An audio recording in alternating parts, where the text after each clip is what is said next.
Hi guys, a different styled video today. I will be taking a look at the new iPad 3. Now, first of all, an apology to me. I should have had this up last weekend or even Friday when it arrived, although I've been incredibly busy recently working on our school's production. So I'm at the moment finishing off the time-lapse video, which will be really good. We've got something ridiculous like 20 gigabytes of data just from recording it in HD, so I'm working on putting that together. We've still got a few more bits to film and just a tour of the sound setup of it, well, the majority of it, so hopefully we'll get that done soon. Anyway, let's crack on with I decided I did film an unboxing, but then I deleted it simply because I thought it lacked the quality that it really should have.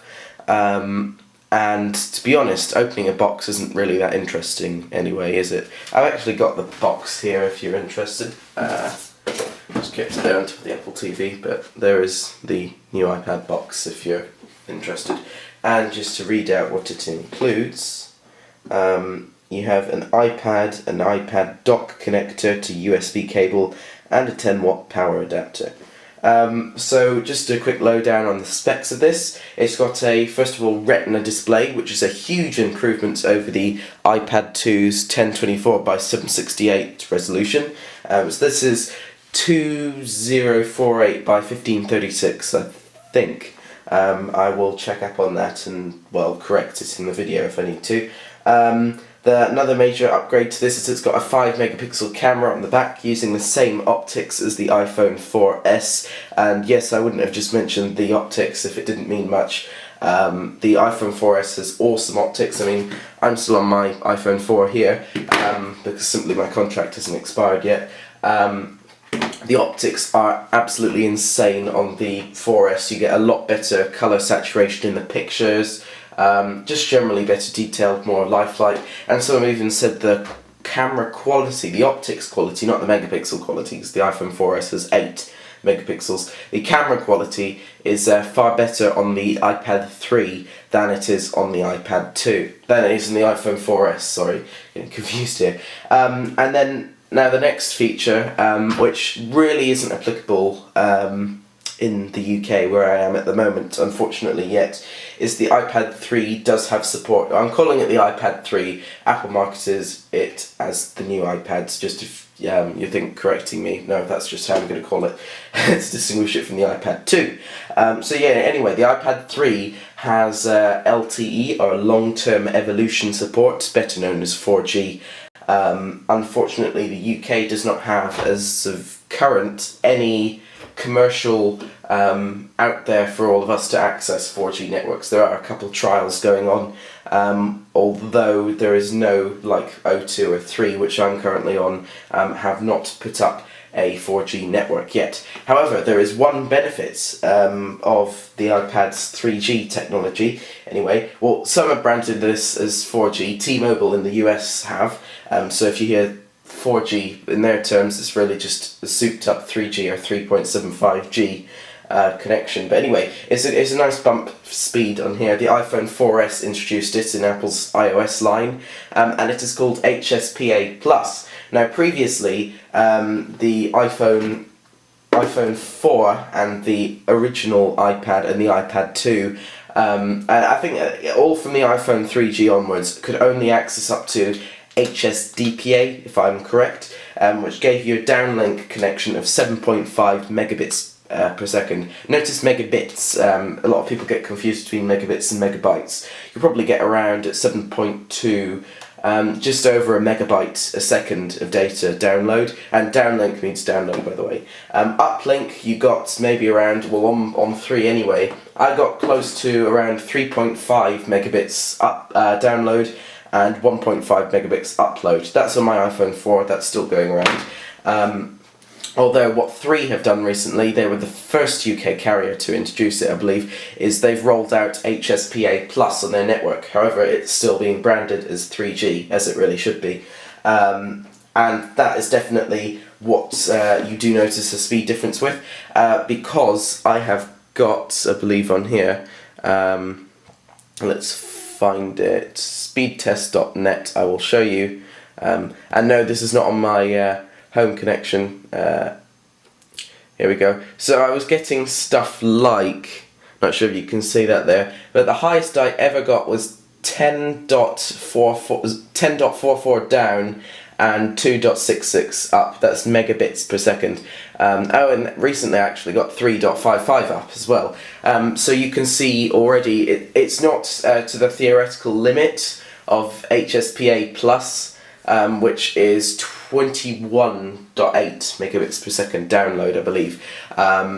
Although it is still above 10.84 megabits down is still above 7.2, which is the theoretical limit for HSDPA. So you can see 3 have upgraded their network here, and that speed is definitely noticeable whether you're watching YouTube videos out and about, browsing Google Maps. It's really useful. And I couldn't, if you're looking to buy an iPad or looking for a SIM or just looking for a new phone, I couldn't recommend 3's UK network more than enough. Simply because wherever I go I have 3G. I've tried Vodafone, I've tried O2, and neither of their 3G service comes close to what 3's can offer, as well as that their pricing plans are pretty good as well. Now I'm not just advertising 3 here, I'm saying they're actually a really good mobile phone company. They have a really good network and everything. So anyway, let's do a quick comparison. The main thing that you will notice between the iPad 3 and the iPad 2, if we open that up there, I've still got this actually set up as my normal iPad so you can see the different screen and everything. Let's just equalise the brightness so they're both at max. Now you may not be able to tell it on this camera, although the one on the right clearly has a lot more, let me just try and get this focused. If I zoom in slightly more, you can actually see the difference by, if I get it just at the right level, you can see round about here the lines of the LED display, whereas on the right with the iPad 3 you can't at all. It's a lot more, it's really because you can't, the camera itself cannot distinguish where the individual pixels are. I don't know why it does that. There's probably some explanation on the internet somewhere, but you can clearly see the difference between the iPad 2 and the iPad 3 display. Now models, I did upgrade to the 3G, or well, yeah, Wi-Fi and 3G in the UK, Wi-Fi and 4G model elsewhere on the iPad. So if I turn it over, I've actually got the smart cover on this at the moment. I did make that upgrade as well, simply because it's just nice minimalist design, and I just prefer it over this bulky leather thing I had, well, fake leather thing I had for my iPad 2.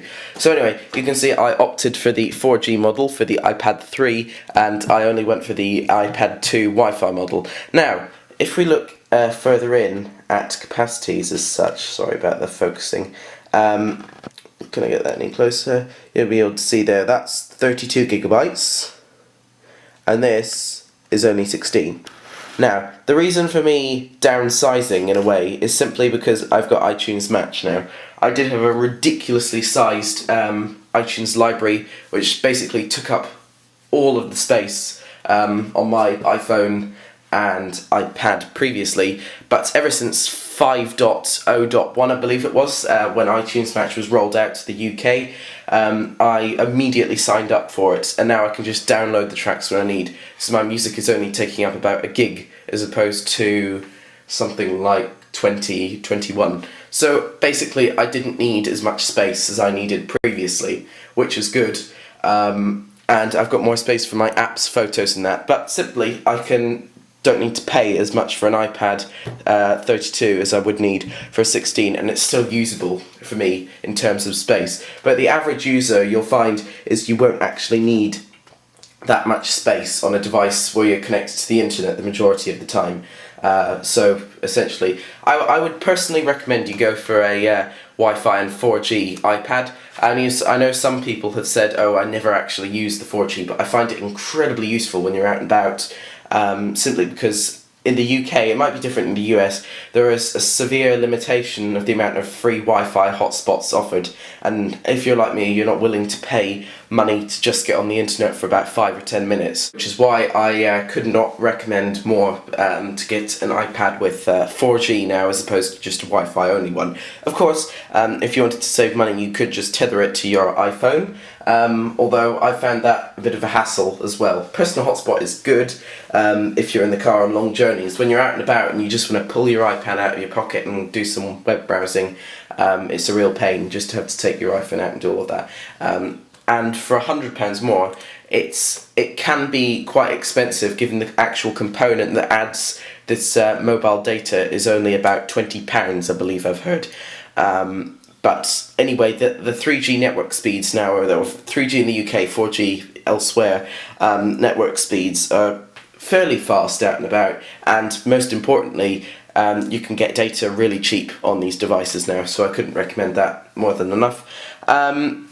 On the back of the iPad, essentially the same as the older model, although you can see here it's ever so slightly thicker. It's slightly noticeable here because they've pushed it out a bit more rather than just sinking it in. So you can actually see it's slightly thicker. The camera optics, if I can get that to more. So I'll just put that there for the time being actually. The camera optics definitely make the difference in the pictures, but you can also see the camera is a lot bigger on the back of the iPad, because you can see there on the iPad 2 you got that, whereas over here you can see there is actually a noticeable difference in camera size. That's mainly because it's got a much better camera, and it's also capable of 1080p video. Now, it wasn't the best quality when I took it, although really if you're at a beach where there's plenty of light, you're not going to notice noise in videos, which is what the previous iPad suffered from. Anyway, so that is basically what the iPad looks like on the back. Now, in terms of speed, I have been using this for just over 5 days now. So it would have been 3, wouldn't it? Yeah, I've just been using this for over 3 days now, and I've noticed it's not actually as snappy as the old iPad was. This is most likely because it's got a much bigger display to drive, but the actual performance of the A5X chip let me down ever so slightly, because it's quite amusing when the older iPad takes half the time to boot up than the newer iPad does. I think that's what the iPhone 4 suffered from as well, but they fixed that in the 4S. So they could have really bumped up the whole processor to a quad core, I think, and that would have made a difference. The gig of RAM's not really noticeable either. It's, as I said, the gaming performance seems to be either level or even slightly worse than the older iPad. Don't let this put you off buying it, because the screen certainly makes up for all of that. Although I have noticed that as well. And another thing I've noticed is that it can run fairly hot when you're doing a lot of games compared to the older model. Not severely hot, like it's not going to burn your lap or anything, compared to what my MacBook Pro does when I'm playing games on it. The newer iPad is slightly warmer as well. Battery life, pretty much the same, I've noticed in both of them, although I've had this iPad for a year and this one is brand new and I'm getting similar life on it, so I don't know if that's due to battery depreciation or is it just difference in quality, because I suppose it's got a lot more to drive on the new iPad.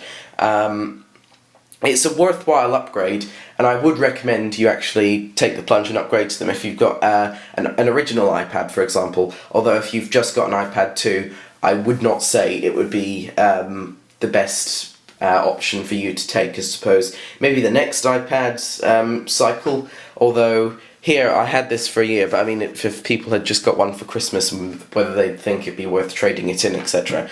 You're going to notice some differences, although the average user, the main difference that you will see are certainly the screen. That makes a difference if you're using it for a long time. Don't get me wrong, the iPad 2 screen is perfectly fine for most things as well. Well, for everything, I suppose. The internet's fine. I enjoyed using that screen for a really long time. It was perfectly fine, and that was my first own iPad. I mean, I used an iPad 1 a couple times, but this is my first take the plunge buy an iPad sort of thing. Yes, the iPad 3 is definitely a nice improvement, but I would not call it resolutionary. as Apple are marketing it as. It's a nice upgrade. It's slightly thicker. It does have some performance issues, although it may be solved by software, like the iPhone 4S battery issue that was solved by the 5.0.1 update.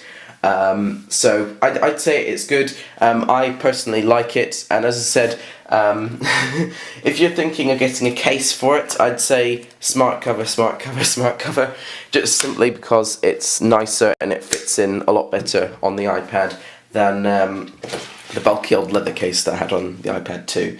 So simply, it's a good upgrade. Although it's really down to you at the end of the day whether you feel it's necessary in upgrading from the iPad 2.